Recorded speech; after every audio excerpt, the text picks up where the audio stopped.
Geralmente, a solução do problema está nele mesmo.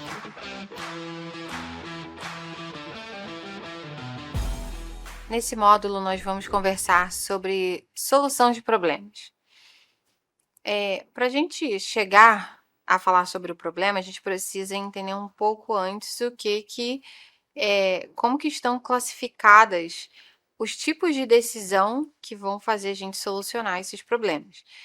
Existem soluções programadas, que são aquelas rotineiras e automáticas, que você já tem know-how, que você já está dentro do seu escopo, que você decide seguir ou não. Você precisa até de menos dados para aquilo ali. E as não programadas, que elas são mais inéditas, elas são mais complexas, aquelas que demandam do seu espírito empreendedor e que geralmente você tem menos informação do que gostaria para decidir. Então, nesse contexto organizacional, a gente tem esses tipos de tomada de decisão, que basicamente são conceitos para o que vocês já conhecem, já vivenciam. E a gente tem também os tipos de decisão com base na estratégia, e elas podem ser de curto, médio e longo prazo. Quando a gente está falando do curto e do médio prazo, elas geralmente são decisões mais táticas e operacionais, e a gente está falando das estratégicas de mais a longo prazo. Tendo em vista que as decisões elas podem ser mais estratégicas, mais operacionais, para um recorte de tempo mais curto ou mais longo, e também que você tenha mais know-how ou menos, é importante ressaltar que não adianta a gente querer solucionar um problema crônico olhando de forma verticalizada e descontextualizada, ou querendo endereçar somente com uma ação tática isolada. Então vamos para um exemplo. Quando um problema se apresenta, você avalia quais dados está disponível, como a gente já conversou, faz todas as perguntas necessárias e começa a gerar informação a partir disso. No mundo corporativo, isso é muito comum e você precisa fazer isso de forma muito orgânica e ágil, né? Com a infinidade de coisas que chegam para a gente definir, decidir, orientar, né? Porque a decisão, como eu comentei lá no início, ela não é sobre fazer ou não fazer somente. Ela orienta um time, ela orienta uma estratégia, ela muda a rota de decisões do negócio, ela muda escopo, enfim, a decisão ela envolve todos esses âmbitos.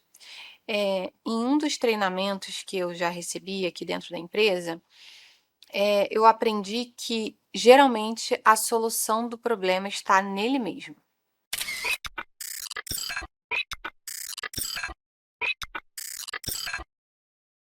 O que eu quero dizer com isso? Conforme você vai dissecando o problema, você vai entendendo que a resposta está quase na essência daquele problema ali. Então, quando a gente fala que dentro desse contexto de solução de problemas, como que eu chego, né, na solução? É primeiro entendendo e abraçando realmente o problema. Nesse treinamento, eles trouxeram uma técnica criada pelo fundador da Toyota. Eu não sei se vocês conhecem, mas ela é amplamente difundida, que é os 5 porquês. Vocês podem pesquisar também, que vocês vão ter mais detalhes. Basicamente é sobre você perguntar sequencialmente o porquê até chegar na origem. E é geralmente na origem que a gente encontra a solução. E isso eu estou sendo bem ampla aqui, tá? Independe se é um problema simples ou complexo. É claro que eu estou ensinando aqui para vocês conceitos e métodos de analisar problemas, de analisar contextos, de analisar dados, combinar, mas um ponto importante às vezes você não vai passar por todo esse passo a passo frente a uma situação que você precisa definir com uma agilidade grande. Então, quanto mais isso tiver, você tiver entrosado com esses conceitos, com estas informações que eu estou passando, mais você vai fazer isso de forma orgânica e vai conseguir ser mais ágil também, sem precisar passar por tantas camadas. Mas um exercício interessante, que é dos 5 porquês, e eu vou pegar aqui como exemplo, tá? Um exemplo bem simples que é um problema. O fósforo não acende. Por quê? Porque o fósforo está molhado. Por quê? Porque caiu água sobre a caixa. Por quê? Porque o fósforo ficou no jardim. Por quê? Porque foi feita uma fogueira. Por quê? Porque houve uma festa de São João. Ou seja, eu devo me preocupar em atacar a existência da festa de São João para na próxima, de repente, orientar as pessoas, e aí pode ser os consumidores, que pode ser um evento, pode ser a sua equipe, enfim, independente da dinâmica, orientar a guardarem as caixas de fósforo em uma caixa após acenderem a fogueira. E aí notem que dessa forma a gente evita que os problemas se repitam. Então, eu estou dando um exemplo super simples, mas exercitem isso no seu dia a dia. Principalmente quando a gente tem algum nível de complexidade com o problema que a gente está se deparando.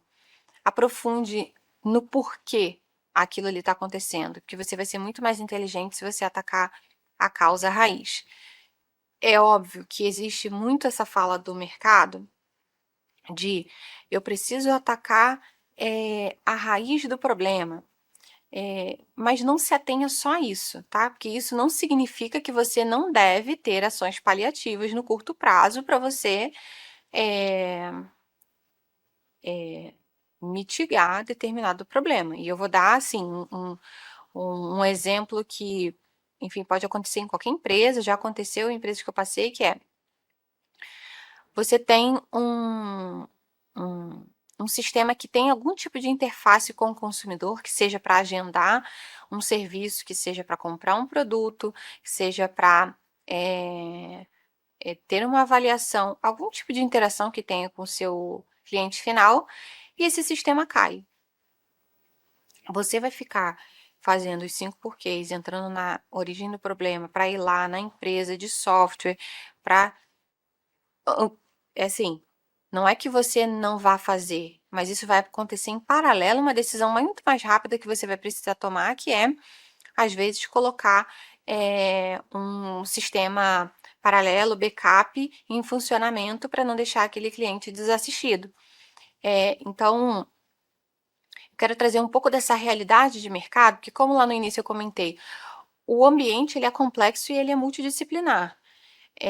Então, você vai se deparar com esse tipo de coisa que beleza, eu posso ir lá na essência e resolver, porque se essa empresa, né, esse fornecedor está me deixando na mão e eu estou sendo penalizado nessa relação com o consumidor, eu vou nessa origem do problema e vou atacar de forma estratégica, mas eu também vou agir num curto prazo ali com uma ação mais imediatista em cima daquele problema. Então, sejam ponderados, né, nem tanto ao mar, nem tanto à praia.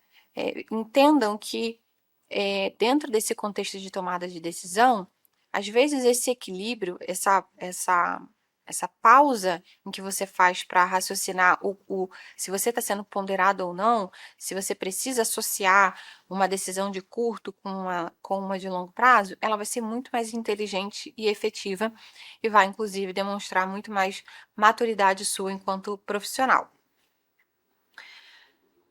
Então, vamos pegar um exemplo. Se você recebe na sua mesa o seguinte problema: eu quero lançar um produto X qualquer ou serviço, porque seria importante ampliar a base de novos consumidores. Por onde você começaria? Eu começaria pensando: qual é o raio-x da nossa base ativa? O filme me conta que eu estou tendo impacto em novos? Quando eu olho a minha base ativa, a vertical de novos é a que está sendo mais impactada para eu poder estar pautando o lançamento de um produto em cima disso? Qual é o delta dessa queda ou desse crescimento? Isso impacta a minha tendência de crescimento nesse recorte da base? Ou seja, isso impacta o meu longo prazo? Se sim, ele é o único indicador que me chama atenção? Então, são perguntas que a gente faz para poder começar a entender e a caminhar no entendimento desse problema. E esses exemplos, mesmo que mais curtos, tá? Eles são reais enfim, do dia a dia que eu vivencio aqui. Então, eu começo a observar e o segundo próximo indicador que eu olho é a recompra, por exemplo, e ele está em queda. Porque geralmente a gente faz as primeiras perguntas e não olha de forma periférica se tem algum outro indicador fora daquelas perguntas que chama atenção. Então, chama a atenção de vocês com relação a isso.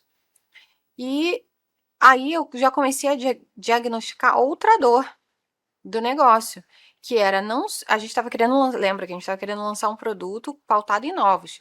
Mas eu fui olhar a minha base ativa, fui olhar os meus dados internos e eu vi que tem um outro indicador que ele está periférico ali. Ele não tem uma queda tão expressiva ainda, mas ele tem uma leve tendência de queda, que é com o indicador de recompra. E aí eu percebo que outros elementos de informações são importantes para eu tomar uma melhor decisão. Ou seja, tem até dados que eles podem ser confrontantes. Nossa, mas como é que eu estou crescendo aqui e caindo aqui? Por que eu estou indo nesse caminho? Então, sejam autocríticos também, inclusive com as perguntas que vocês estão fazendo diante daquele problema.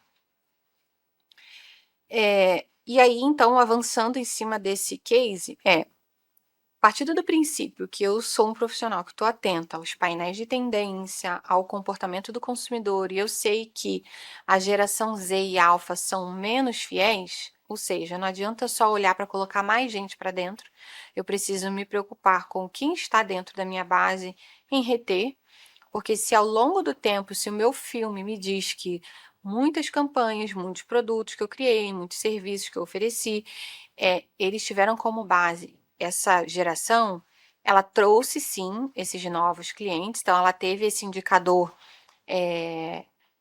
impactado e com delta positivo, crescente, mas eu vejo que ao longo do tempo, como eles não são fiéis pela característica inerente dessa geração,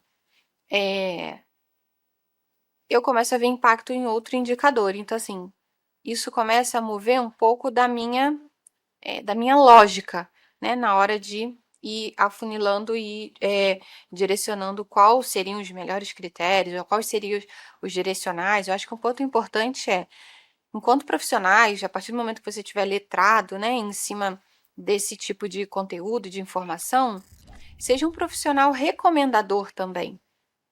Eu acho que isso é muito positivo, não só para as lideranças, mas para o próprio negócio. Né? Se você tem segurança, se você está lendo de uma forma correta, se você está ativo, seja um profissional recomendador, não só leia os dados e diga vamos ou não vamos, isso daqui faz sentido, isso daqui não faz, ou simplesmente retém aqueles dados e dá visibilidade deles. Mas recomenda em cima disso aqui, o que você faria? Qual caminho você tomaria? Eu acho que esse é uma habilidade comportamental super relevante para quem quer se desenvolver dentro dessa temática. E aí, então, eu entendi que essa geração ela é menos fiel e não adianta só colocar pessoas para dentro, né? Eu preciso ter estratégia para fidelizar quem já está comigo. E aí, como os meus dados já me disseram que, apesar de sim eu cair nesse indicador de novos, eu também estou retendo menos clientes. Será que uma boa estratégia, e aí entra o meu lado recomendador, o meu lado analítico, será que uma boa estratégia não seria lançar um produto que tenha um target para o core da minha base de clientes, mirando essa fidelidade? Então, se eu quero lançar um determinado produto só para atingir essa geração, por que eu não ataco uma dor de negócio, indicador que eu estou vendo que ele está em queda, que ele está sendo afetado. E se a gente pensar, a gente vai ver no próximo módulo sobre os KPIs, e vou dar mais clareza para vocês sobre isso, mas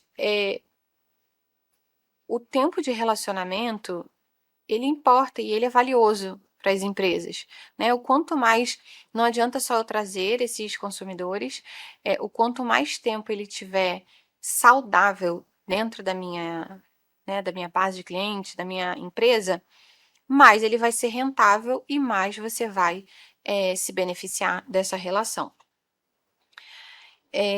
Então, eu até poderia lançar um produto pensando em novos consumidores, querendo ampliar a audiência, ampliar o target. Mas como eu incluo a necessidade ou interesse de quem já está dentro? Então, talvez seria uma rota interessante de pensamento para poder evoluir. Então, são essas e mais decisões complexas que a gente enfrenta diariamente no nosso dia a dia corporativo, e somente dissecando e chegando às razões, às motivações do porquê acontece, como acontece, é que a gente vai conseguir ser efetivo e inteligente nessas análises.